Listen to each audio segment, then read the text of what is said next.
Good morning. Morning. Morning. Caroline said she could hear us. Good. That's good. Excellent. Good morning, Miles, Caroline, Coffee. Lovely. Thank you for tuning in. Verstappen. MC. Verstappen. Welcome. Is that the guy that put up those wonderful sort of images on Planet Vegetaria of the sort of trees and things the other week? Do you remember that? I think it might be. Good morning, Gillian. Morning. Good morning, Diana. Welcome. Thank you for tuning in. What was that, Paul? It was my phone going burp, burp. Making vibrating noises. Yeah, because it's, I think it's off. Yeah. Good morning, Nancy News, Siggy, Jennifer, Reva's mum, Ashley in Manchester. Lovely. Yes. Thank you. Hi, Monica. Hi, Kobolo. Natasha.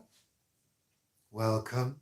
Debbie. Newcastle. MJ. Son in Newcastle. Have you murdered someone? Have you murdered somebody, love? Because if you have, we'll find out, you know. Oh, dear. Yes. Yeah. Oh, Vera. Do love Vera. There's another series. I think they're beginning to film it relatively soon, so that's good. Good morning, Anita, Patricia, Lucy in Illinois. 5 a.m. What time is it in Michigan then? We've got Michigan there as well. Is that the same time? Belgium. Good morning, Jane. Good morning, Bridget. Bridget in Belgium. We're truly international. Yeah. Oh, happy birthday, Bridget. Happy birthday. Have a super, super day. 6 a.m. in Michigan. Yeah. Oh, Debbie. Oh. That's a shame. But everyone can try a Vera. It's 5 a.m. in Iowa. Stevie Weavy, good morning. I can't remember how many bands. Is it 6 bands of time across America? It's something like that. And is it 8 across Russia or 9 or something? I have absolutely no idea, Paul. Yeah. And neither do I care. Oh, because time zones are weird things, aren't they? Because they're a human construct, aren't they? Really? Or did God create them? No, Paul. We created the lines of latitude and longitude, didn't we? It is funny that at every single moment somewhere, if you take time right down, it's dawn and dusk somewhere. That's it. Yeah. Good morning, Sandra. Good morning, Gail from New Zealand. Aloha, Cass W. And Staffordshire Moorlands. Staffordshire Moorlands, lovely. Never been there. Where is Staffordshire Moorlands? The Moorlands of Staffordshire. That's where the potteries are, yeah? Yeah, that's right. Not far from my home county of Cheshire. Yeah, I don't think I've seen those moorlands, have I? Lazy J in Wales. Good morning, John. Welcome. No, Welcome to the show. I don't think anyone knows exactly what time it is ever. No. What time is, not what time it is. No, what time it is. No, what time it is. I thought she said no, what time is. Oh, right. Yes, so I was correct, wasn't understand. Yeah. Okay. I was being more existential, Paul. I think you were, yeah. That's right, as is my wand. Yeah. Pembrokeshire. That's a bit more south than we're looking in Wales. That's it, absolutely. Quite a bit more south, yeah. Yes. Is that where Mumbles is, Pembrokeshire? Is it around there? Mumbles, yes. Yeah. I know. Morning, Jennifer, thank you. Yes, Leek, I know Leek. In fact, I've got my eye on a property in Rudyard. What? Oh, no, sorry. I thought you were going to say something else then. Yes. Yeah. Good morning, James, in Crystal Palace. Crystal Palace. That's up Vivi's way, isn't it? It is, yeah. Or down Vivi's way. Yes. Down yes, because Vivi's it's way. South. It's south of here. Yes. Yeah. We're in the west of London, deepest west. The Mumbles is Swansea, Paul. Swansea, right. Okay. Hello, Jeanette. Very warm in Somerset after walking the dog. Lovely. Not very warm here. Richard, hello. Richard LeMaitre. Le maître. Mm. Well, no, if it's in Guernsey, it's Yeah, le maître. because Guernsey French is weird, frankly. Burntwood near Lichfield Staffs. I've never ever heard Burntwood. of Burntwood. Yeah, Burntwood, Never. absolutely. It's funny It's because a beautiful area of the country. most of my knowledge of the UK is based on touring theatres when I was at Bill Kenwright's and before and after, because when a theatre show would go to a number one theatre or number two theatre, so the big theatres or the slightly smaller ones, I knew all of those, but the small theatres we never visited. So I don't really know out of, I don't really know many towns and villages. I only know sort of big areas. So if you haven't got a theatre in your town, you're nothing. Well, no, it's like when you said Macclesfield. Macclesfield used to have a theatre. It did. I'd never heard of I'd heard of Macclesfield, but I didn't know where it was. I didn't even know it was near Manchester until I met you. No. Yeah, I didn't need to. No, I didn't need to. So, Tamsin, hi, from Canberra, Australia. Canberra. Canberra. Anita was just about to start some work. Oh, well, we have saved you, Anita. So, let's get on with the show. Life with Molly, good morning to you. So we've got 61 people following us at the moment. That's lovely. Hello, Alan from Epping. Yes, Epping. I've been to Epping. Carolyn on Oshawa, Ontario. That sounds very Japanese, doesn't it? Oshawa. But it's not. It's in Canada. Yeah, I know. Yeah. So good morning and welcome to the show, which is called Sunday Chat Live. Live and kicking. Live and very much alive. Live and kicking. Do you remember that? I do remember live and kicking, yes. Yeah, that's great. Anywho, let's get on with the show and welcome to the show. Thank you all very much indeed for spending your precious time with us and our precious time. It's very precious. Well, it is at the moment, isn't it? We've got a lot going on. Although I think today I'm going to have a little bit of a rest. I've spent 2 days on a ceiling. You have, haven't you? Yeah, I was working out whether it was. I repainted the ceiling in here. Yeah. Up a step stool with a paintbrush. I used my quickie method, where I use a paintbrush rather than a roller, which means you don't have to remove anything from the room, and you can just use throws as dust sheets. Oh, when you use a roller, does it spray paint then? It can. I'm very good with a roller, Paul. I'm very, very good. I hardly splatter any paint at all, but I didn't want to risk it. So I did the ceiling, and my neck and shoulders are telling me that's what I did.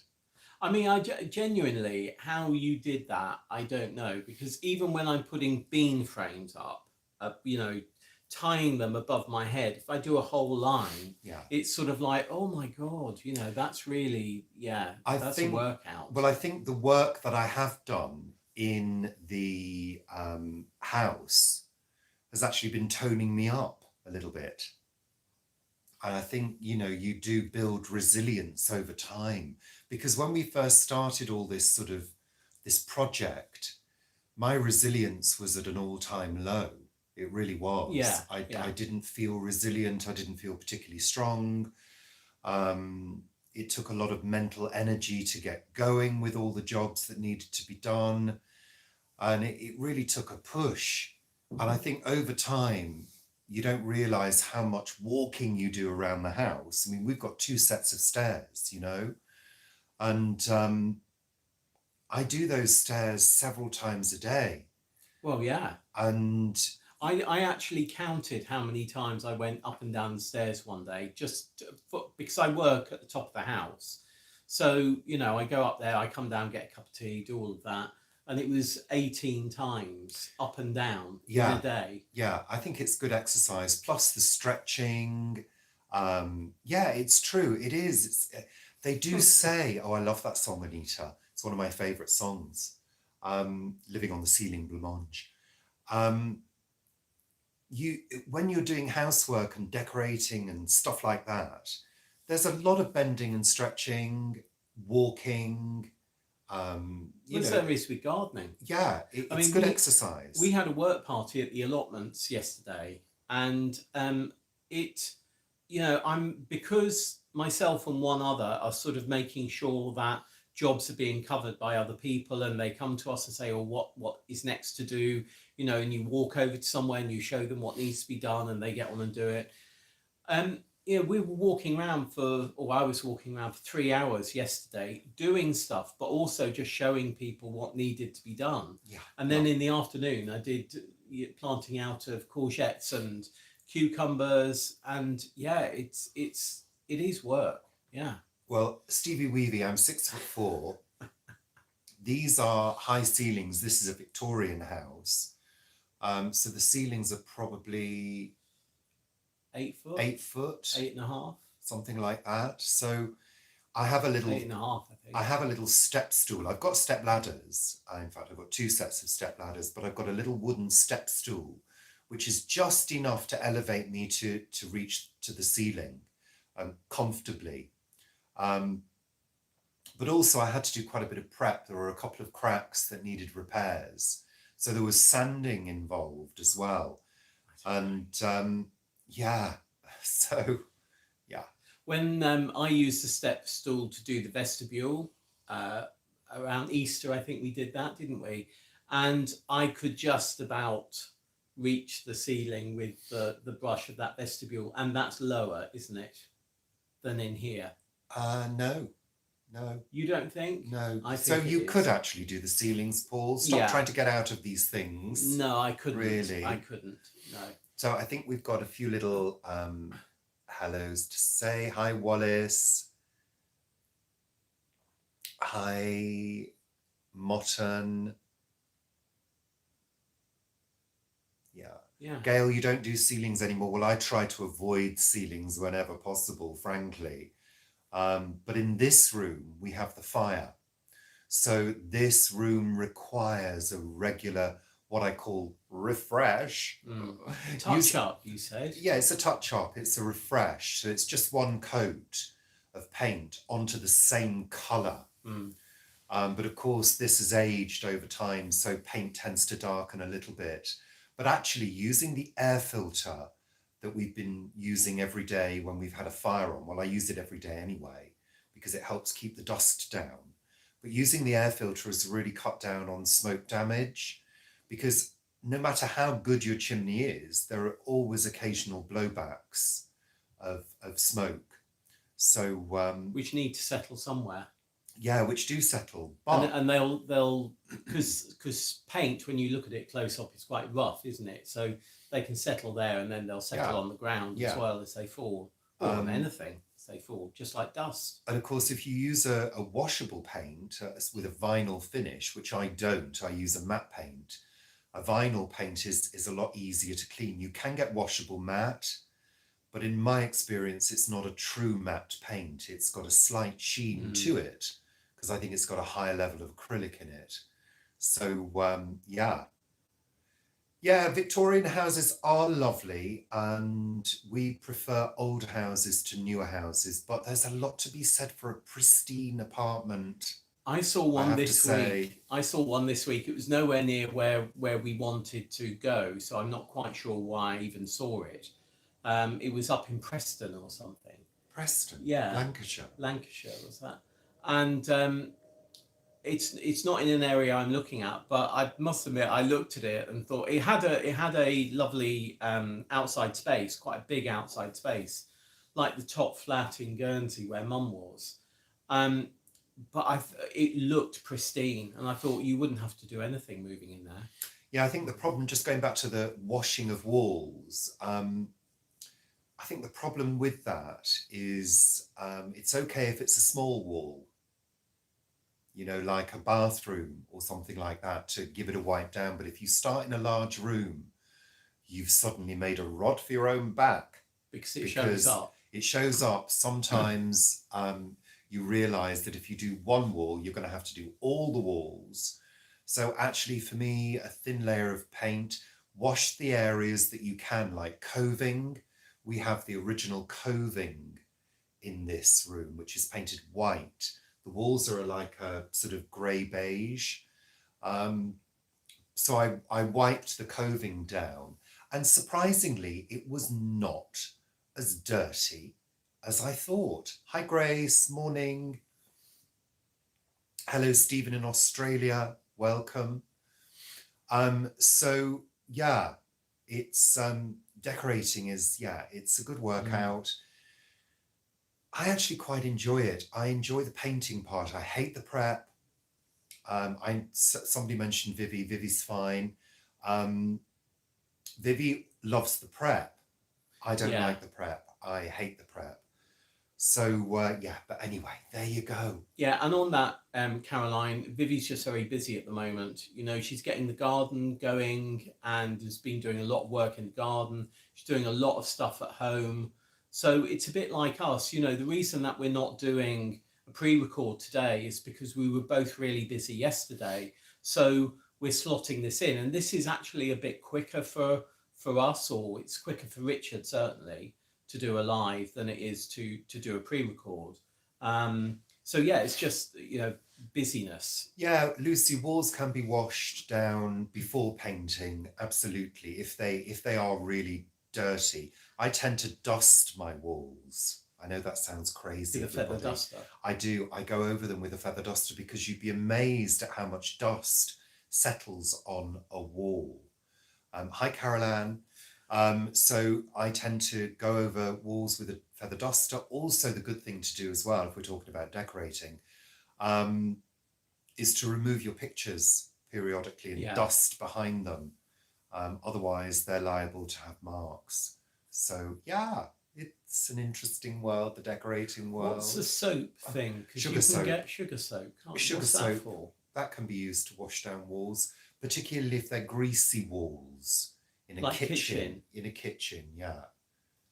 Sugar soap can be used. But that's mainly if people are doing a lot of frying, a lot of meat cooking. Right. You know, do you remember that time you cooked a pork joint and ruined the kitchen? I remember that time very, very well, Richard, because you remind me of it at every single opportunity. Yeah. Yes, I do. I mean, that was when we had meat and it was disgusting. The whole kitchen was covered in fat because Paul put it on such a high temperature. It was disgusting. I didn't put it on a high temperature. You did. You put... Anyway, there we are. Yeah, yeah. Honestly. Oh, I do all these lovely meals for you, and do you ever thank me? Yes. No. Every day. Never. I say, never. That was ever, lovely. Ever. I do. I made that lovely... Hi, Tony. With the meatballs the other day. You didn't say anything about that. I said, yum, this is tasty. Yeah, but I ignored you, so you didn't say anything about that. Well, that's your prerogative, Paul. So let's get on with the show, shall we? What about when people are smokers in the house? Did you use sugar soap for that as well? Nicotine stains, yeah, that's a difficult one. You can, it depends on how much damage the nicotine has done. What do you mean damage? Well, if people are heavy smokers, it seeps literally into the walls. Yeah, that's what I mean. Would that help? You can take the top layer off with sugar soap, but you can get something called stain block, which is used for things like really bad nicotine staining. You can paint over it and that will block it in. The main thing is to not smoke indoors. Yeah. You're going to smoke outside. But I mean, sugar soap, I suppose you can still get it, but I don't really see it anymore. I've never used sugar soap because our walls have never been dirty enough to warrant using sugar soap. I remember when we moved into Le Pignon, I was about 8, I think, at the time. And Mum was... It wasn't the...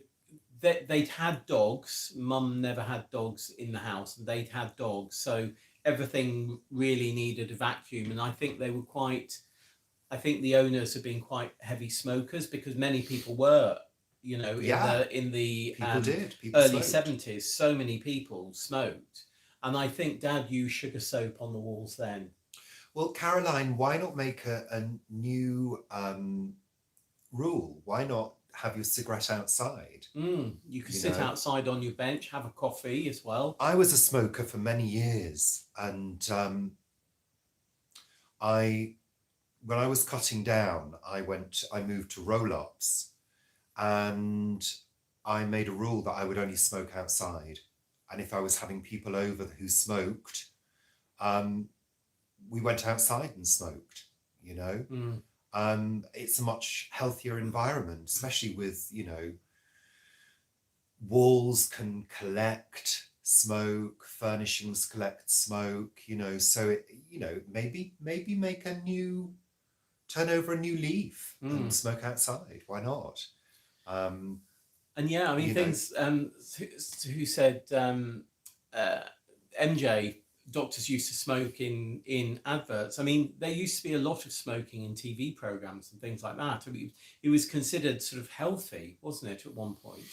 And what we've noticed in some of the programs that we've been watching lately is where over the past few decades, smoking has been less and less visible in TV programs and films.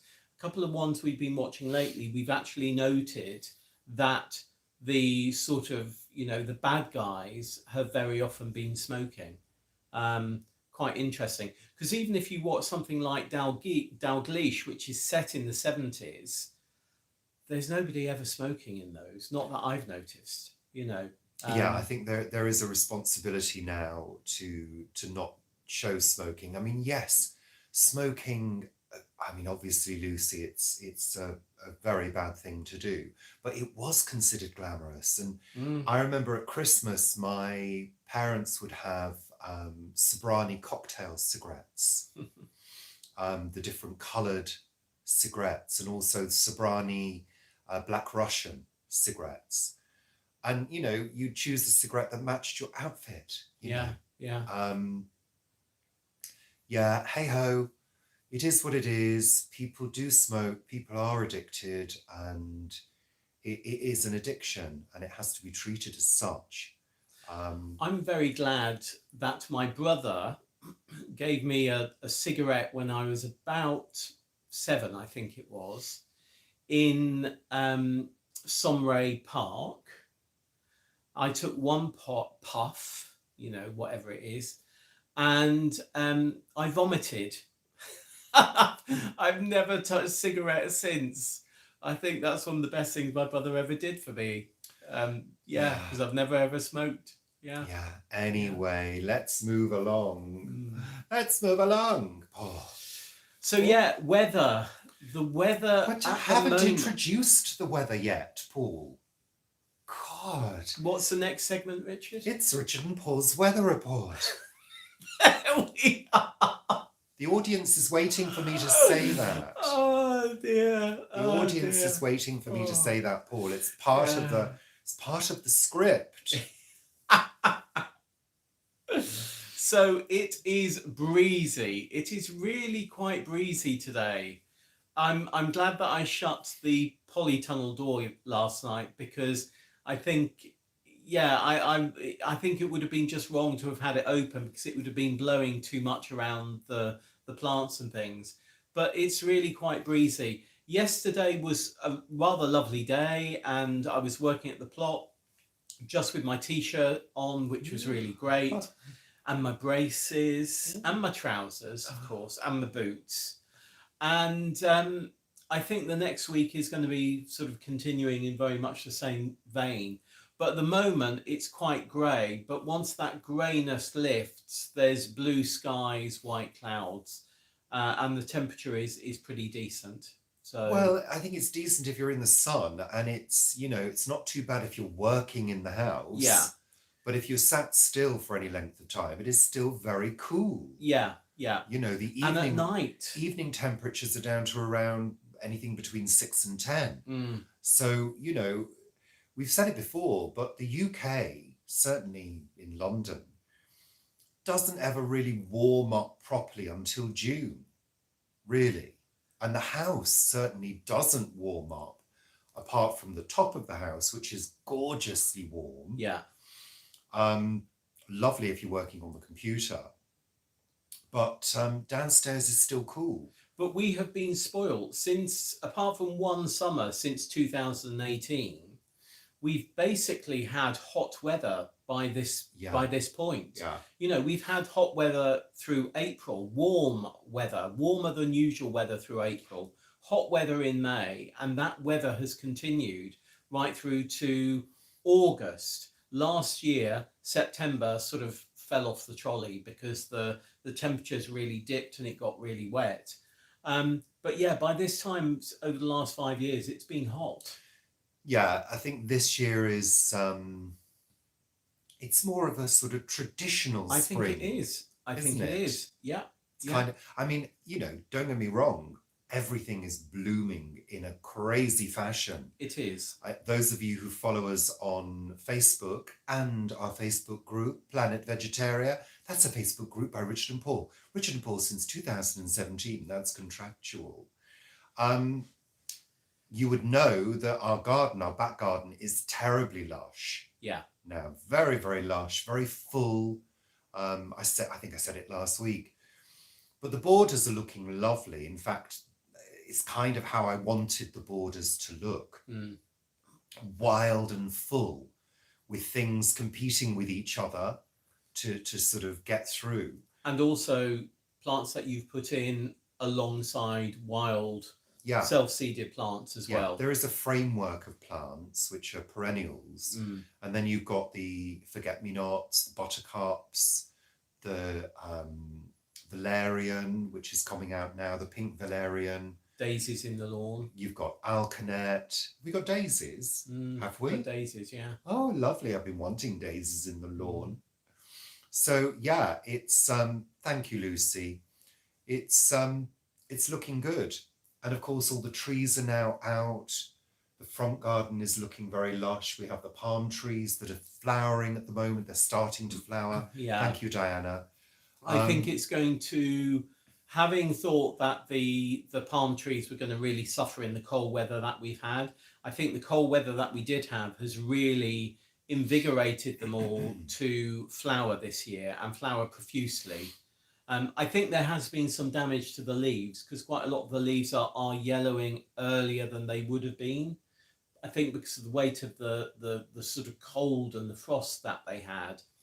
But and the snow. Yeah, and the snow as well. But I think they're going to be spectacular flower-wise this year. So just to answer your question, Gillian, I actually was going to do a garden tour the other day on video, but little Tarquin and Petunia was screaming in the back garden, and our neighbour was cutting things with a saw and drilling and stuff like that. So there was too much noise. Plus we had planes going overhead. So as soon as it's a little quieter and I get a day I can do it on, yes, I will do. These are cordylines, Sharon. Yeah. So I think they've survived. Yeah, they've survived. I mean, they're about 20 years old themselves. They are, yeah. So because they came to us on one of Mum and Dad's first trips here, where they were put into pots, and they were the size of spring onions when they came. Yeah. You know, and now they're 20 feet. 30 feet. Yeah. 30 feet. Oh no, 20 feet. 20. Yeah, 20 at least. Yeah. I remember when we put the one in the front garden, and I remember saying to you, just think in 15 years' time, that's going to be up to the level of the bedroom window, which it now is. So we look out of one of the bedroom windows. We're fortunate to have 3 windows in the front bedroom. One of the windows looks directly out onto the palm tree, which is lovely. And the bees, of course, they adore the flowers. And the flowers actually have a strong scent. They do. Which is kind of almost a little bit like Lily of the Valley. It's a very sweet perfume. It's quite heady. Yeah. Sharon, are they in pots or in the ground? Because very often, if they're in the ground, if you cut them, they will regrow from the base. As long as the root ball is fine. Yeah, we've got one in the back garden that we actually had cut down because it was rotten, and it's growing from the base.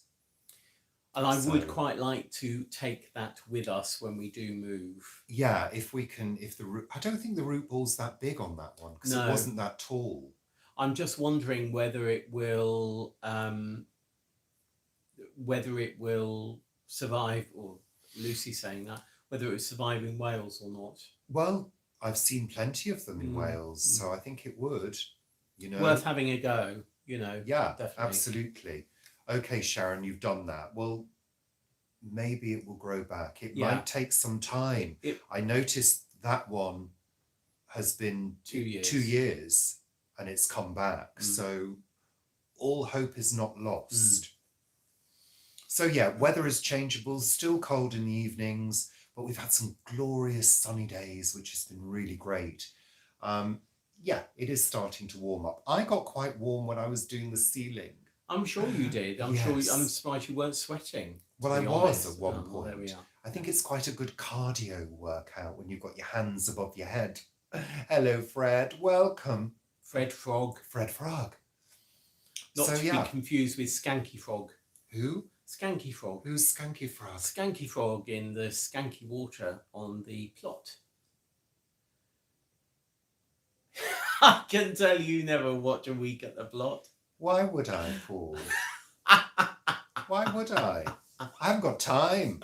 No, absolutely. No. Oh, yeah. Luckily, we haven't got any near drains.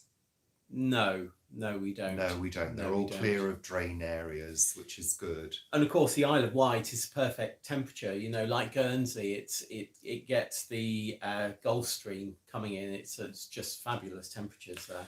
Yeah. So, an update on the house.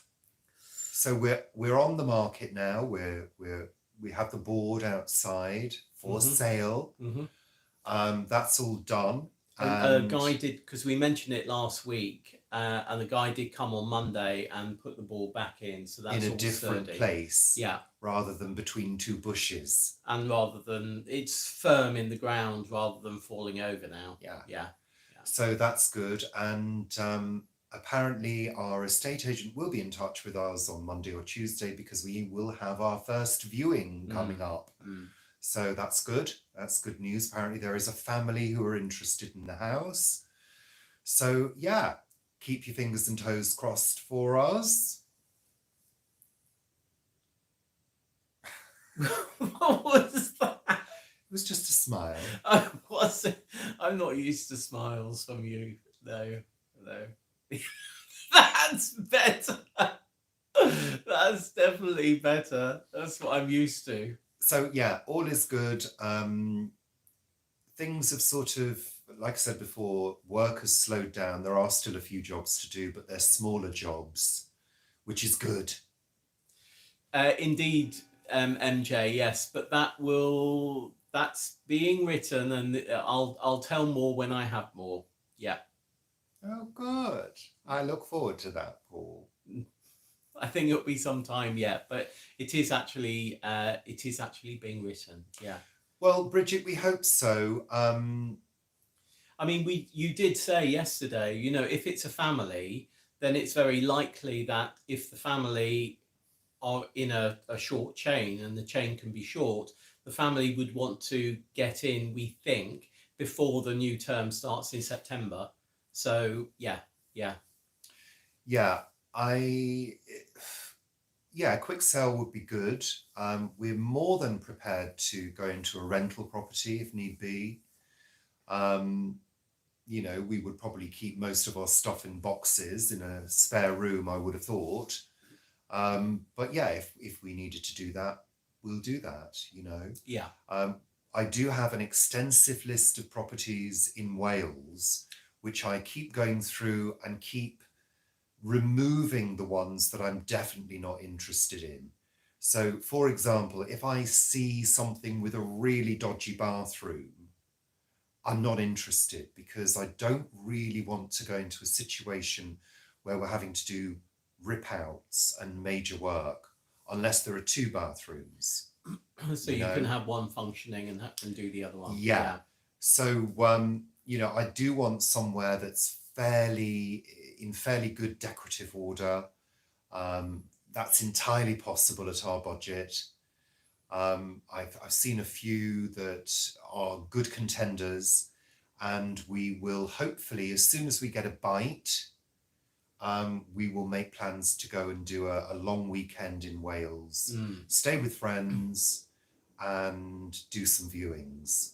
So yeah, fingers crossed on that. I did see one. I'm not getting as many as you, and I'm not really looking at anything at the moment. No, because I'm doing that. Well, you're doing that, but I'm not looking at anything because I want to know people are interested here before I start looking at something else. So you're doing that, but I did see one the other day that came through, and it was absolutely perfect, just the most perfect house. But it was on for auction at 175,000, and there was no way it was not going to go for like 350 or 400 or more. It was just perfect and had amazing views. But what I'm finding is properties that are placed on the market at the price of 400,000 or 375, within 3 to 4 weeks, they have been reduced. And I think there is quite a bit of overpricing going on at the moment. So it's interesting. It's interesting. Yeah. It's an interesting market at the moment. Well, I am Stevie. I'm always going on about brassicas because I do love growing them. But actually, in this week's A Week at the Plot, a whole load of brassicas get ripped out. They've gone over, they've blown, they fed the bees and other pollinators, and time to take those out and get beans in, which the beans will be going in next week. I've seen some properties that are so cheekily priced. I saw one the other day, and frankly, it looked like a serial killer had lived there and somebody had been murdered. I mean, it was so creepy, and so I couldn't even begin to think of taking on a property like that at all. And it was priced at something ridiculous like 375,000. No. That's what we would like, some good views. Yeah. That's one of the stipulations, a good view. So, yeah. And Sharon, yes, the house was fine. I think it had 2 bathrooms, it had 3 bedrooms, fantastic views, really lovely. I didn't actually look at it, so you never know whether there's a slaughterhouse next door or something like that. But, there's usually a reason. I mean, with auctions, they can very often start very low and, of course, go very high. That is a very low guide price, though, because I've seen quite a few up for auction, and very often they start as near to the price that people want to get. Yeah. Usually, as a guide. Anyway. Yeah. So it's all good fun. I've got over that. I wouldn't necessarily say it's all good fun. Well, to be honest, when the sign went up, I sort of gulped a little bit. And when I feel emotions like that, trepidation, fear, anxiety, what I tend to do is I stay with them for a few minutes and I just feel how it feels. I just go with it for a moment. I process it, and then I carry on with my day. And actually, I'm at the point now where I'm detaching. I'm already saying goodbye to the property because I know in my heart that we will find a good property. It's waiting for us. That's what I truly believe. And the move will be successful. That's how I think. That's how I've always thought. When we moved from our first rental in Ealing to our first flat, we bought a bit of a shithole. Well, we bought a place that the person had lived there all of her life. Yeah. She was born in the property, and she had kept it to her tastes, and she was older, and therefore a lot of work over the last 20 years had not been done. Yeah, it had a brown bathroom suite. Yeah, And it had chocolate brown bathroom suite. it had very colourful, spirally carpets as well. Carpets that had been laid in the 60s, thick wallpaper everywhere, and she was a smoker as well. Yeah. So, and a very old kitchen.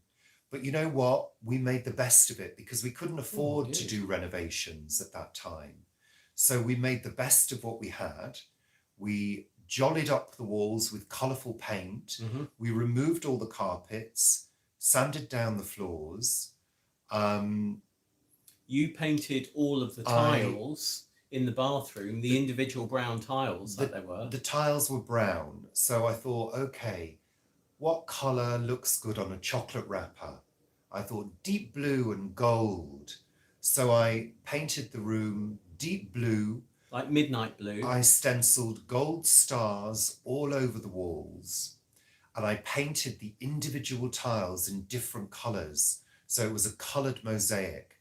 And we lived with that brown bathroom suite for quite some time. 5 years, I think. Yeah. No, it was 4 years. 4 years. Until we could afford to put a new suite in, which we actually did with the help of a friend and did it ourselves. So, you know, you make do. You tarp things up and you make do until you can afford it, you know. And the garden there was really narrow, but long. And we loved that garden, didn't we? Yeah, it was a very long garden because they were workers' cottages, Victorian workers' cottages.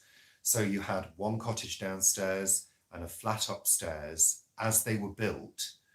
And each garden was split into two. So they were very, very long gardens, long and thin. They were only like 2 meters, maybe 3 meters wide maximum. Yeah. And we spent a winter removing ground elder and weeds. We left it over the winter. And then as soon as I think it was February, we bought a load of plants in stick form. Yeah, they were bare-rooted plants.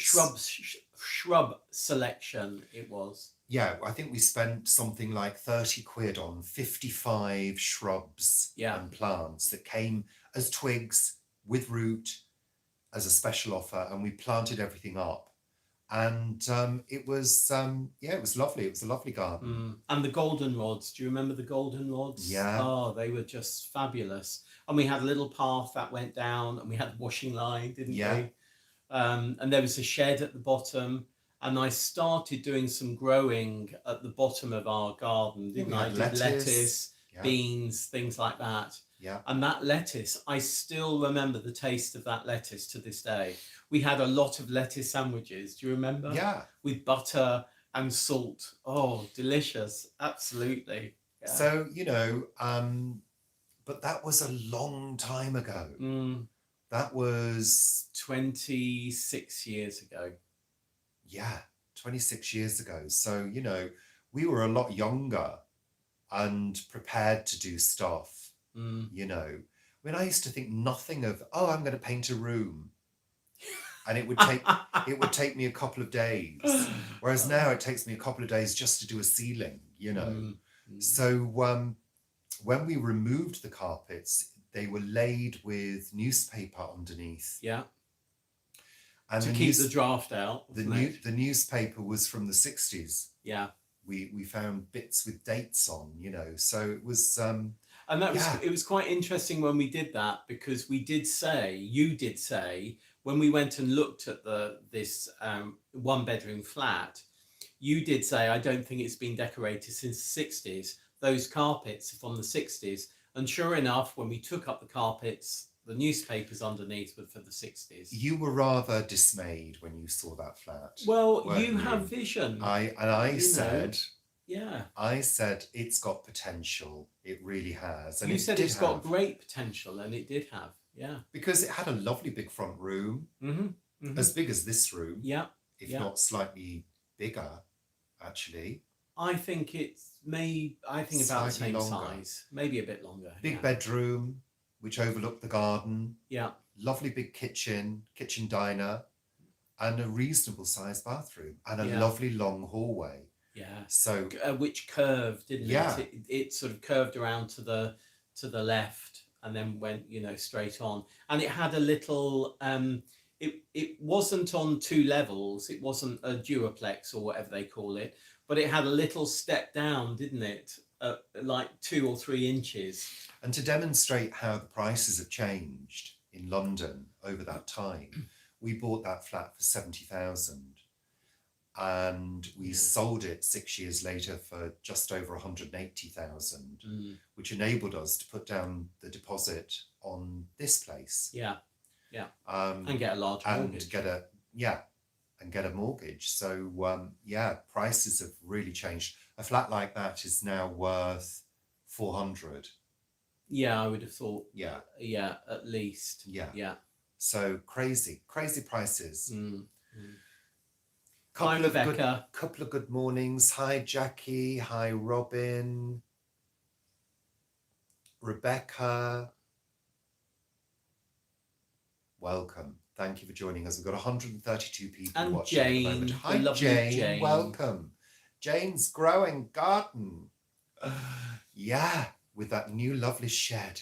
It did, Jane. I'm not sure if I said this last week or whether it came afterwards, Jane. But when you did that photo of your legs, and it was all lovely and sunny at your allotment, and we were cold and grey down here, and I just thought that is so different. You're like, what is it, that 160 miles away from us, and you've got glorious sunshine, and we were grey, and I think had a little bit of drizzle. Yeah. Oh, there we are. It's very grey now. It's very overcast. It is, yeah. Anywho. It actually feels as though it's going to rain. That's what it feels like. All right. Yeah. God. So, yes, Paul, how has the working week been for you? It's been quite busy for me. There's been quite busy. I needed to get quite a bit of writing done for Earth's Sake this week. But I also, for the first time since Easter 2018, I went into London for work. And that was because I went to Barnes. I was meeting a film producer that I had worked with quite a few years ago on a film called Property of the State. Fabulous film, quite harrowing, but a very fabulous film. And we had a meeting about films that they have coming up that they would like me, he and his other producers would like me to work on. So that was great. And I got the train from Brentford to Barnes. He picked me up. We went into Barnes Bridge. We had sat down outside a cafe, chatted for a couple of hours, and then I came back home. And I got back to Barnes. He dropped me back at Barnes Station. And I noticed that the fourth platform that was never open years ago was open. So I thought, that's interesting, it's open. And then I realised that my train was actually on the 4th platform. So I had to go back over and onto the 4th platform. And as soon as I got over there, which was, down steps, up steps, along all of that, the guy on platform 3 said, everyone on platform 4, come back to platform 3. The train's now coming in on platform 3, not platform 4. So I had to do the whole thing again. Oh, thank you for that nugget of interesting information. But that's so typical. Paul takes a train, goes so onto a platform. But what was lovely is when you go on that line, you pass just after Chiswick, I think. You pass some allotments, and I always love overlooking those allotments. And then you go over Barnes Bridge, which is a bridge that goes over the Thames, and the view on either side is obviously fabulous. So, yeah. Vivi Balm, courtesy of Vivi. Absolutely lovely. I love that train journey. It's only short, only 10 minutes from our local, I need to get to Brentford, then it's 10 minutes from there, yeah. Lovely, Paul. My working week was busy as usual, but short, which is lovely. I also went down to For Earth's Sake on Friday and had a good day down there. Quite good travel as well. But on the near Wisley, the M25 junction at Wisley, they're doing huge road restructuring and sort of realignment there. I mean, just really extensive. And the traffic down to that point was absolutely fine for me, but then it took me about another half an hour just to get through the like what would normally take 5 minutes. So yeah, but that's the state of play. And down did you there. do the tyres on the car? I didn't, because when I went to do the tyres on the car here, there was a out of order. It's always notice out of on order. Mm. Honestly. I did think, as I got down to the rugby ground, Twickenham, there's a Tesco there. I thought I would go there, but by that time, I also thought that the tyres would have warmed up. So, yeah, blah, blah, blah. Yeah. Whatever. Well, you did ask. So, yeah, my working week was, it was busy at work. You told us, you said short and fine, and that was I marvellous. hadn't finished and you jumped back in and took over the conversation. Just say Sunday chat for Rebecca Paul. Sunday chat! Just for Rebecca. There we are. So, yes, you had a lovely short week at work and it was all fine. You came home and you did painting of the ceiling and it was all stretchy and all of that and it was really great. And now we're doing Sunday chat. Just watch it.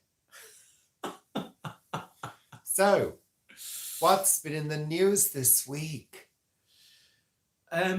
What has been in the news this week? Well, Kylie's got a new one out, hasn't she? All the gays are going crazy. I'm not. Have you seen it? I've seen that she's in something in red with something in red in the background and something that's not in red. I'm just going to tell you now, I'm not particularly a big Kylie fan. You get arrested if you say that? I'm not one of those crazy gays who absolutely goes bananas for Kylie Minogue. Look, I was there at the beginning with Kylie. Were you? You were singing with her, backing singing. Yes, I was Kylie's backing. Yes, amazing. I was there at the beginning in the studio with little Kylie. When she was first born. You heard it here first. As a pop artist. No, I wasn't really. I'm joking. Did you write her first songs? No, Paul. She didn't either. Well, very often they do. That's the thing about Kylie. She's not a singer-songwriter. She's maybe had a hand in a few of the songs she's written. But, I mean, Can't Get You Out of My Head was written by Debbie Gibson. You know? Yeah. That's right. It was a big seller for her. But, the thing I've got, I watched the video. It's called Padam Padam, which is the sound of your heart beating. Isn't it? Ba-boom, ba-boom. I thought ba-dum, ba-dum, ba-bum, ba-bum, but she thinks it's padam, padam. So I watched the video, and yeah, it's obviously a catchy tune because they want to make money. That's what this business is all about, making money. It's got to be catchy so everybody buys it, everybody streams it, blah, blah, blah. And she's clearly trying to, copy the success of that single, But the problem I have with it is it's just, and you're going to all think I'm a complete prude here, but it's just another example of sexualized pop music. Right. As far as I'm concerned. She's writhing about on the floor. She's got red leather boots on and this red outfit. And it's all about, I want to take off all my clothes. Ba-dum, ba-dum. And, it's like, really, is this still going to continue? Is this, even in the, all the stuff we've seen in the news recently about the sexualization of things that are available to children and young people. Kathy Dennis, thank you, not Debbie Gibson. Kathy Dennis. Thank you, Matthew. Debbie Gibson, what did she write? She wrote something really famous. But it's just really famous. It's just another example of using sex to sell pop music. I don't know. Other things in the news as well. Philip Schofield. It's left this morning. I didn't see him here last night. So yeah, that's big news in the UK because there's all sorts of stuff going on. I sort of You never watched This Morning, no, I didn't did you? because I was working, Richard. In my Yes. days of not working, I used to watch, Many years of not. you know, Doodah and Lala, Richard and Judy. You used to watch Doodah and Lala, Yeah. the baby with the thing. No, that was Teletubbies. Teletubbies, that's it. You used to watch that as well. No, I didn't, Paul. You did. You did. But yes, there you go. Yeah, I don't. You know what? When people. But it's very interesting because actually people are saying it's the end of his career. So when people are going through hard times, and clearly he's going through a hard time, you know, he's just had his brother jailed and all of that, you know, my general feeling is I feel sorry for that person who's going through that. You know, he's obviously, you know, he's been top of his game for many, many years. Something has gone wrong and something has happened. And I actually just feel sorry for him. That's what I feel. I don't care. I don't really care because it's not impacting in any way on my life, but I feel sorry for him. And clearly they were a duo that worked really well for 16 years. It's not working now. Move on. That's it. That's going to be us in a few years' time. It might be. It might be us about, what's the time now? 1 o'clock. Yeah, absolutely. Yeah. But what do we do in the UK? We bring people down, don't we? Yeah. We destroy people's careers. It's true. You know, we build in the, you know, the media. I mean, this is how media sells newspapers, sells TV channels, all the things like that. They build people up because then people want to read about it. And then cut them down. And then when they're absolutely up there, they you know, support them and say how fantastic they are. And then when they feel that something else is needed and a niche opens up or something happens, the media then all piles in to sell papers and to sell adverts and, you know, TV channels, and they bring people down. That is the media industry. It is all fake. It is all fake. You know, we enjoy it. You know, it's entertainment, but sometimes we don't realize, many times, we don't realize how media manipulates the scenarios that we watch and we read so much. There we are. I went into one. Well, yeah, and that's exactly my point with pop music. It's about influence. Yeah. You know, that's why I just don't agree with it, with that kind of sexualization of people in videos and stuff and suggestive lyrics and all of that. I mean, I know they put a thing on CDs saying explicit and all of that, but to me, that kind of stuff shouldn't be available to kids. Well, it shouldn't. Of a certain age, but it is. But look, when was the first time you saw something pornographic? When was the first time you saw something pornographic? I found a magazine. Found a magazine? In my dad's drawer. In your dad's drawer? Yeah. And how old were you? 9. I reckon that Carl Smith brought a pornographic magazine to school, to Capel School. I think I was about 10 at that point. And then one day, the first pornographic video I saw was when I was about 12. And one of my other friends, who will remain nameless, his dad had this video, and it was one on a cine, you know, reel-to-reel thing with a projector. And his mum and dad went out for the evening, and we sat and watched this highly pornographic and quite disturbing film. And I remember, I was about 12 or 13, and I remember the film distinctly. So you know, now, you know, I mean, in those days, it had to be in a magazine. It had to be on video. You know, not video, or well, yeah, video or a film. Yeah, but what was your Now what it's was your just. reaction? I remember we were laughing. I was laughing at the. I was laughing and a bit confused. I think it was Hooters. That was the first. It was Hooters? a Hooters. Yes, Isn't that a restaurant? I think it is. It's a restaurant in America with topless Yeah. waitresses and things. Are they topless? But it was. I don't think they're topless. Aren't they topless? Or they just got big boobies. I could. Yeah. Yeah, I you could do- go and work I could for go in Hooters. Hooters. Yeah. Yeah. And no, it was, and then of course there was sort of like Readers' Wives as well, wasn't there? I remember that. And yeah, it's just bizarre. It's absolutely bizarre. You know, it's. I find it all just unnecessary. Well, you know, it depends on what floats your boat. I don't know.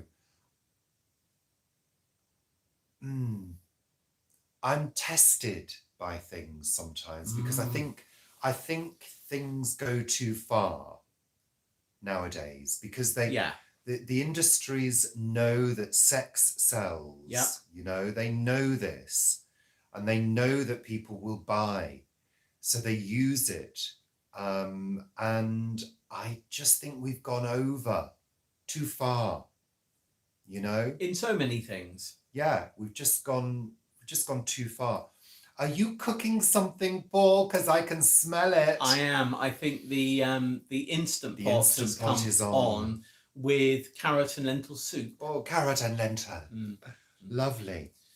So yeah, there we are. There's our individual views on that. And in it's not no, pork, there's MJ. no meat in this house. We're No, meat free. No meat in this house anymore. In other news this week, I noticed Cruella Braverman Oh, I can't bear her. has tried to dodge a speeding fine. Oh, has she? Well, you know, if you speed in the UK, you have options if you're caught.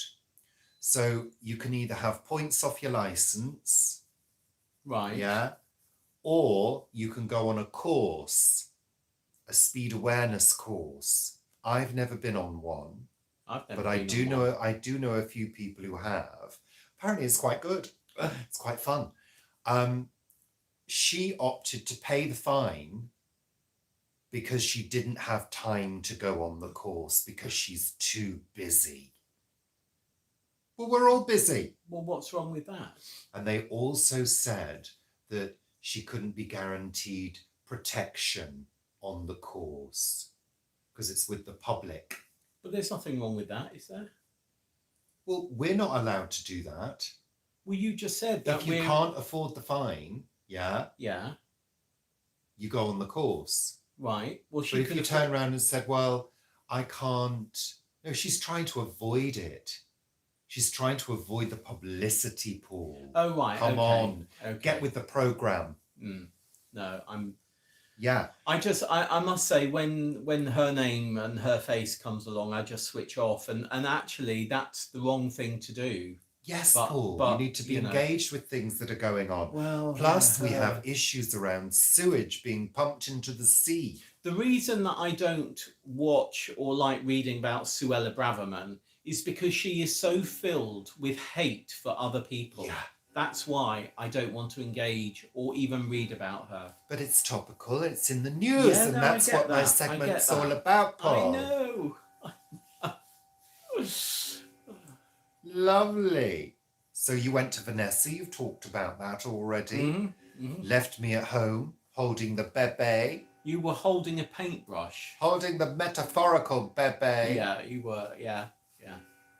That's our clock chiming. Our chiming clock, can you hear it? It's Who's stopped. mentioned Trudy and Sting? Oh, now Sting, oh yeah, he was in the news this week, wasn't he? Did He he got get an some award? or something, and Yeah. he was going on, banging on about electronic music and being soulless Oh or yeah, something. he said it wasn't real or something, didn't he? I think. Yeah, I don't know. Yeah, well, yeah. Paul, are there different tasting potatoes? Yeah. Oh, yeah. Yes, there are different Very tastes. much I so. mean, hugely different tasting potatoes. But before we get on to that, let's just remind you, this is a segment Sunday chat. where you can all start asking questions. Oh, yeah, that bit. Yeah. All right. Okay. Yeah, we're So- 1 hour 5. We've overrun. Oh, Lucky you. Potatoes. Now, potatoes. It's Texture yes, as they well. they taste different. Of course, they do taste different. But the potatoes that are good for mashing, or good for roasting, or good for frying, or good for boiled, you know, they have different moisture contents. So for something that is going to be roasted or fried for chips, let's say, they need to have a drier moisture content. For things that are for mash, then sort of, you know, wetter is fine. And then of course you get your really waxy potatoes for salad potatoes, which are lovely. We've got some Jersey Royals, I think, in the fridge. Though they're not Jersey Royals, they're new potatoes. Yeah. And yeah, sorry, I did Robin. Yes, I did pick that up, and I sort of kept it in the back of my brain. When do you know when to harvest the potatoes? After they flowered, basically, you need to let them flower. I will be covering that in, I think, this week's or next week's A Week at the Plot. Not the one that goes up tomorrow, but the one that goes up in a week or a fortnight. Yeah. Yeah. I love any kind of potatoes. Yeah, I mean, we don't have them very often now, do we, Paul? We don't have them often, and we don't have cheese that often either. I think we've had a bit more through the month of May than normal, but we do have some in the fridge. Good. And talking about eating things or not eating things, I do have to announce some very good news. I'm down to my target weight, my weight loss journey. He can go on. Yeah, I weighed myself because I don't normally weigh myself. I just know by the feel of my body. I always sort of touch his hip at night. I know this is quite odd. So I'm reading my book, and then he cuddles up to me and says, "We'll turn the lights off." And I say, "No, I'm reading my book." And then you'll sort of start to go to sleep, and then you'll turn over. And I always, at that point, I put my hand on his hip. Isn't that funny? So, but I remember I was going to sleep last night, and you moved my hand off your hip. You literally lifted it up. Yeah, because you know what was happening? I was going like You were going this. like that. As you were falling asleep. I was falling asleep and was squeezing his hip. Is that funny? Yeah. So yeah, I've lost. I weighed myself, and I don't know what it is in kilograms, but I'm down to 13 stone 8, which is the same weight as I was when we met.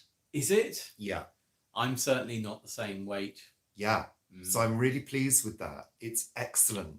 And I've said it before, nothing tastes as good as skinny feels. What about me? Don't you like my curves? You're not skinny, Paul. No, I know. Yeah. Am I going to be dumped? Are we really selling the house so that you can go off with Marco, or whatever his name was? Marco. What's his Who's name? Marco? Your sort of hidden boyfriend that used to come around. My hidden boyfriend who doesn't exist. Yeah. So yeah, I'm really pleased with that, because like I say, I don't weigh myself. I just know how I feel, and I do feel so much lighter and more willowy. Oh, that's lovely. Svelte. I'm still at 16 stone 8 at the moment, from 20 stone. I used to be heavier than that. But yeah, that's my weight loss. That's my weight loss journey. Weight loss journey just can't go on. So yeah, that's my weight loss journey. So, and it's still going. It's funny. I was talking to a plot holder about weight the other day, because I went down to the plot and I came back with some cake, didn't I? And it was delicious. It was delicious. There was carrot cake and some cheesecake as well. And we shared it. And I said to the person when I saw them the next time I was down, it was absolutely delicious, but I put on like £5. I hadn't really, but you know, I said that. I think the thing is, I think the key, we did follow Weight Watchers, but we don't, you still weigh your cereal in the morning, don't you? I do, yeah. But I think it's about portion control. Mm. And this is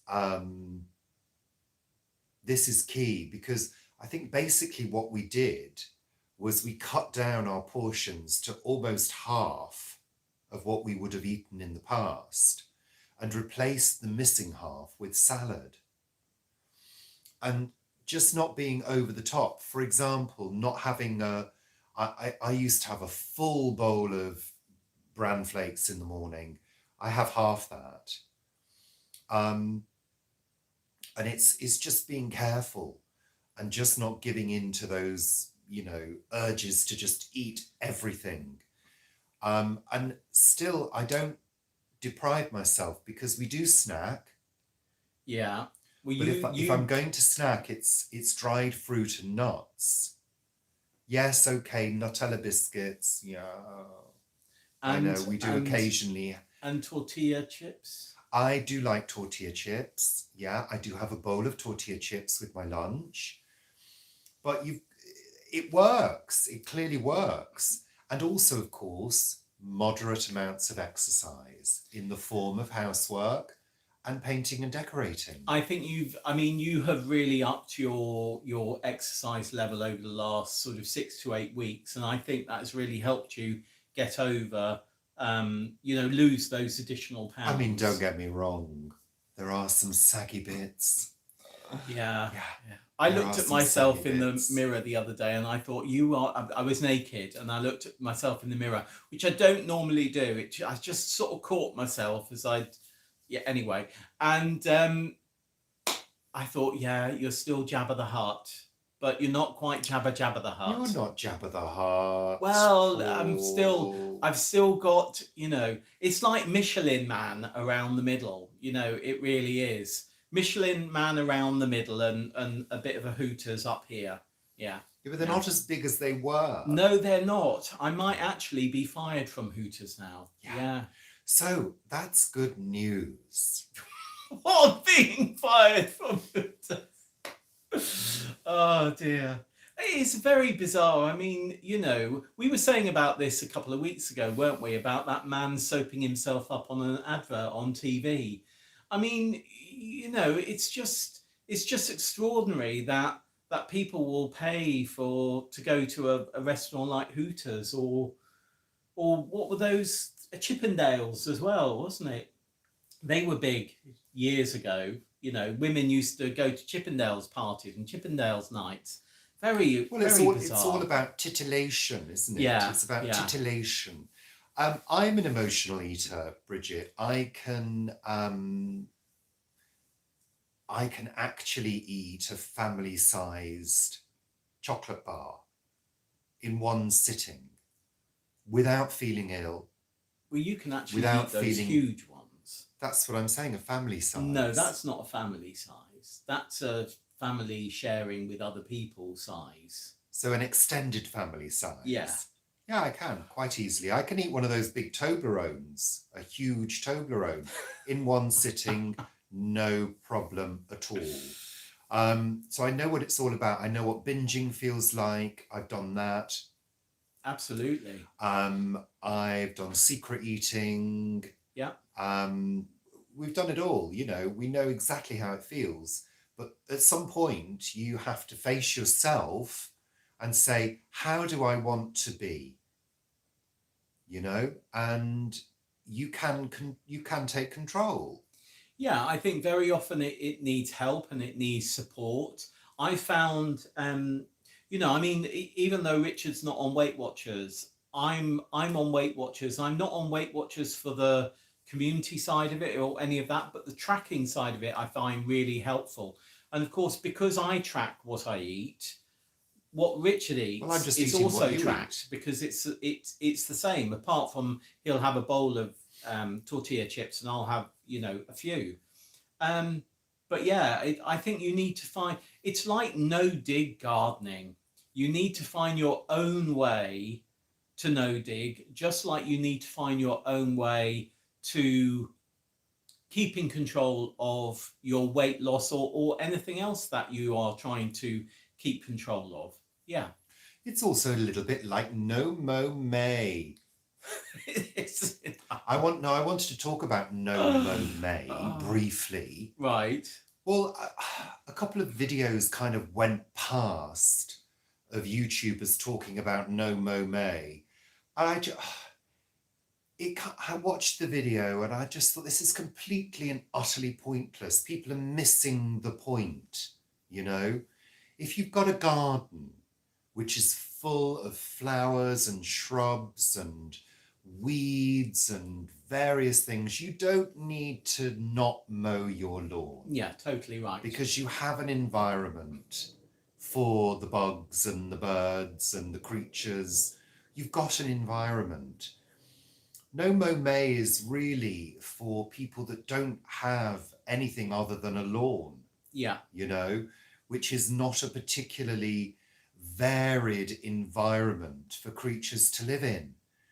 And somebody was sort of saying, oh, no Mo May, it's pointless, and da da da da da. It's like, well, it's not pointless if that's all you've got. Absolutely. Yeah. You know, if you've just got a lawn, turn it into a wildflower meadow for the month of May, and then go back to mowing it. You know, I had it from somebody at the allotment gates the other day, because we're turning the paddock area into starter plots, as many of you will know if you watch A Week at the Plot. Yeah. And somebody came to me this week because we had mown the paddock plots and said, you shouldn't be mowing, it's no mow May. And I said, what we do in this allotment is we manage the whole site 365 days a year for growing and for wildlife. We are managing this plot at the moment for growing. People are going to be coming here and they're going to be wanting to be growing on these plots. We have dandelions all over the site. We have nettles growing all over the site. We have dead nettle growing all over the site. We've got daisies. We've got flowers. We've got everything all over the site. We are managing this site. So do not tell me we shouldn't be mowing this area because of no mow May. We do more at this allotment than maybe the whole of this area around us does each year. So do not tell me about no mow May. If you've got a you know, an area in your garden and you've got astroturf, that is far, far worse than deciding that you're going to mow your lawn.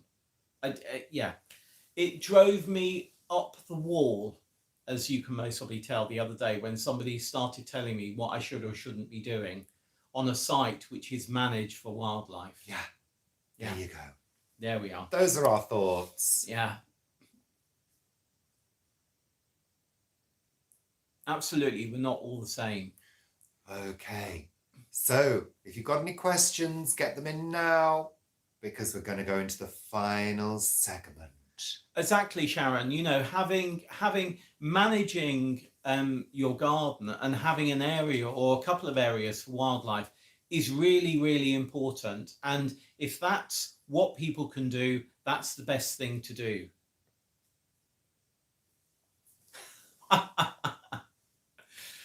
Well, the end of our garden is a wildlife area. It's just left to do whatever it does. And actually, what happens is you get a sort of a new crop of wildflowers each year.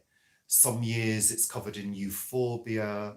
Some years it's covered in buttercups. Some years Aquilegia. It's covered in aquilegia. Some years this year it's got cleavers. Yeah, cleavers have suddenly appeared. Yeah. So, you know, we let that area just do what it does. It's under the tree, it gets some sun, but it's in shade most of the time. So it just does what it does. Occasionally I clear the path, but we just let it go wild. And it Whilst also provides good coverage for insects, you know. yeah, and at the front it's all managed, you know. Yeah, and the borders are managed and kept neat and the grass is kept tidy. So you have that sort of mix of slightly formal and informal, Yeah. you know, and downright wild. And it's something Yeah. that I thought was important to let the estate agent know earlier this week as well. Because if you go to the back of if you don't understand about growing and wildlife and you go to the back of our garden, you might think, oh, they just haven't done anything here. Where actually it's managed, you know. So we've got the sort of formally managed area with a Said small all of lawn that. at the front and the unmanaged at the back. No, but I think it was important because people will look at things, we've said, you know, maybe a week or so ago, and think different things because they might not have the knowledge that we've got. Good, Paul. Let's go on to the final segment of the show, which is what have we watched on TV this week, Paul? Well, last night I really fancied a black and white film, so we picked up on something I recorded months and months ago, Alfred Hitchcock's Notorious. Yeah, won't get that time back. Oh, Interesting, but yeah, not a great film, I didn't think. Cary Grant, Ingrid Bergman, but didn't really do a lot for me. No, it didn't do a lot for me. I'm not a big Hitchcock fan, to be honest. There's a couple of things I enjoy.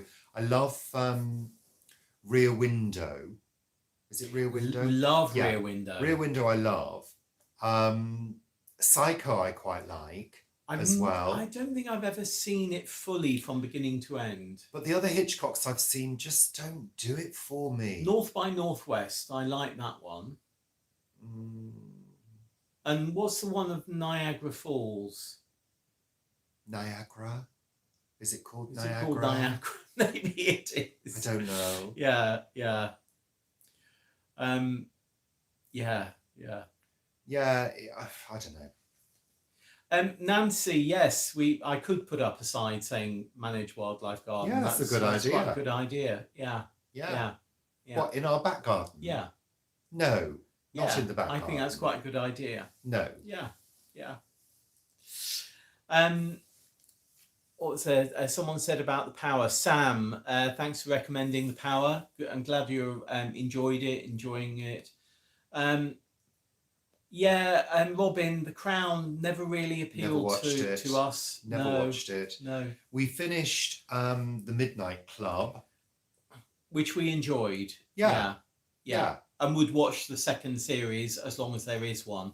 What we found of late is when we've got to the end of a series that we quite enjoyed, 6 months later, when it hasn't been recommissioned, it then comes out that it's not going to be recommissioned because it's been cancelled. And sadly, was it Three Pines? The one that we enjoyed? Yeah, Three Pines. Three Pines, which That's was been cancelled. Alfred Molina, Canadian production set in Canada. That has been cancelled, which I think is a great shame. Yeah. So we watched The Usuals, Father Brown, Golden Girls, Question Time. Also, The Sky at Night was on, and that was all about the killer asteroid that's coming for us all now. Well, there is one, isn't there? There is. In a couple of decades or something. There are a couple of concern, but, you know, I think we need an asteroid. I think we need a big reset. Yeah. Yeah, the birds. Slightly odd ending, I always think. It's a weird one, the birds, isn't it? Because all I see is those sort of strange special effects that they used in those days. They just all look really corny now, don't they? Yeah, you know, they do. Yeah. Yet there are some films that, I mean, there were a couple of shots in Notorious that were clearly mocked up, that were quite good. And there were moments of really stunning lighting, but they were pushed against moments that looked really shitty. So, you know, there was a lack of consistency going on with some of those films. Marnie is one that I would like to see again, because I remember watching it decades and decades ago, and I really enjoyed it. And I think I'd like to sort of see it to see if I remember it correctly. So, yeah. Sister Boniface, yeah, that's the second series is starting soon. We quite enjoyed it. Yeah, quite enjoyed it. Just to go back to the asteroid thing, well, it's not just NASA, but there is a whole network of amateur astronomers who are also monitoring the heavens as well. The problem is that there are ones on a trajectory that we won't spot until they reach us, which is what's happened in Russia a couple of times. You know, they couldn't spot the one that exploded in the sky. No, and caused you know, sort of 1,000 injuries or something. So yeah, that's the problem. So those small to medium sized ones that are the problem. Yeah, we quite enjoyed Magpie Murders. We haven't finished it yet, which says that we quite enjoyed it, but we still got a couple of episodes to run. Certainly, I'm a great fan of the writer of that, and I love Leslie Manville. And of course, we've continued with Citadel on Prime, which has Leslie Manville and Stanley Tucci in it. Yeah, and Leslie Manville plays a complete supreme bitch. She does. She does. In that one, doesn't she? And I think is she one of the characters that smokes? I can't remember. I can't remember. Don't know. But it's okay. But it's a bit, I don't know. I'm getting a bit tired of the who's the baddie thing. Which one's the baddie? Yeah, but Richard really likes like 2, 3, 4 episodes. Would prefer that than something that goes on for 8 or 10 episodes, basically. Unless it's something like Sherlock. So what you're saying, Paul, is Richard doesn't like things that are drawn out. No. And unnecessarily elongated. Yeah. Yeah. That sounded slightly rude. Won't get anything unnecessarily elongated from me, that's for sure. No. So yeah, you know, I don't know. It gets me when they draw things out. Lost. Do you remember Lost? Oh, Lost, yeah. That we gave up on. Yeah, I think we gave up because it became pointless. 5 episodes into the first series and couldn't believe that it got renewed for a second series. I mean, it became pointless, completely pointless. So there we go. So we're at 1 hour 27 minutes, so it is time to say goodbye. We've been going on for far too long. And Caroline, you said, did we watch the TV series last night? No, we didn't, because we watched Annika already. So Annika, I think it was on Drama a couple of years ago. It's now started as a series on BBC One on Saturday at 9 o'clock. So if you haven't seen that, do watch it, because it's really good. Yeah. Northern Exposure we used to watch, yes, yeah. Oh yeah, Northern Exposure. I remember that. Yeah, that was quite fun. Set in the Canadian Mounties, wasn't it? Was it? Wasn't he a Canadian Mountie? I can't remember. It's so long ago. Yeah. Well, Gail, I mean, you know, there are moments where Hitchcock is a master of light, but I don't know, sometimes it just looks a bit crummy, you know, the effects. That's what I find. But of course, it's inconsistent. I know, but then you look, I mean, some of the effects last night, like him coming down the stairs and that Jaws moment as he walked down the steps at the end, before he was about to go back into the house to see his compatriots, that was really, really good. And it was 1946? You know, I mean, there were some amazing things done. Now, of course, all of that can be done but in CGI. Yeah, but you then compare, what year was Wizard of Oz? Was that 46? I don't know. I'm asking, what year was the Wizard of Oz? I don't know. Alexa, what year was the Wizard of Oz made? The film The Wizard of Oz was released on the 26th of January 1940. There you 1940. Go. Well, there you go. Yeah, so, you know, it's about budgets as well. I mean, look at the lighting in The Wizard of Oz. I mean, you know, if you want to look at perfection, it's that, you know. So it's about money as well Yeah, yeah. and budgets.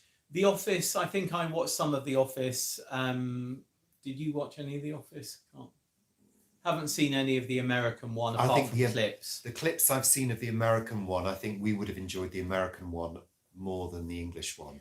What I did listen to, BBC Radio 4 on Friday, was Simon Pegg doing Desert Island Discs. And that was a really interesting listen. I was in the car. Yeah, interesting listen. What was that face for? What was that face for? Simon Pegg. Yeah. Yeah, you deserved a cough then. Yeah. Thank you, Paul. That's all right. Yes, absolutely fabulous, of course. God, I've watched it so many times. Absolutely fabulous. I can virtually quote it. Oh, yeah. One of my favourites. So, thank you very much. Struggling with the humour and Marianne in what? I can't Anyway, yeah. We're going to be saying, Gone with the Wind. Oh my goodness me. Paul had never seen Gone with the Wind until he met me.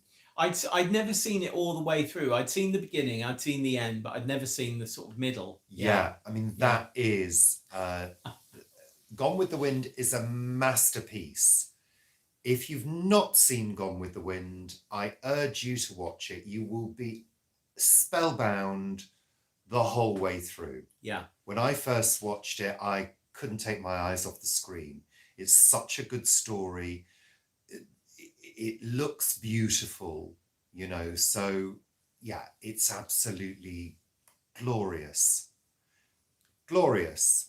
I think interesting, Marianne. I think when it's a bit like Ghosts. Ghosts started. I mean, I think Ghosts is basically a remake of the Ghost of Motley Hall, personally. But when Ghost started in the UK, we just couldn't get on with it. And when subscribers were saying, "Oh, have you watched Ghosts? It's really, really good," we then realised that it was our American subscribers that were talking about the American series of Ghosts, which we much preferred and watched. Thought it was light, entertaining and fun, where the British one we just didn't get on with at all. So I think the comedy in America can be much more open than the quite sort of intrinsic comedy that goes on in things like The Office, which is very British. Thank you, Paul. So it's time to say goodbye now. We're going to say goodbye because we've got shit to do. We've got soup to eat. Yeah, soup to eat. What time is it? I don't know. It's about 12:30. It must be 12:30. Yeah. Time to eat nearly. Yeah, definitely. Yeah. So thanks, everybody. We'll have a look at that, Caroline. Yeah.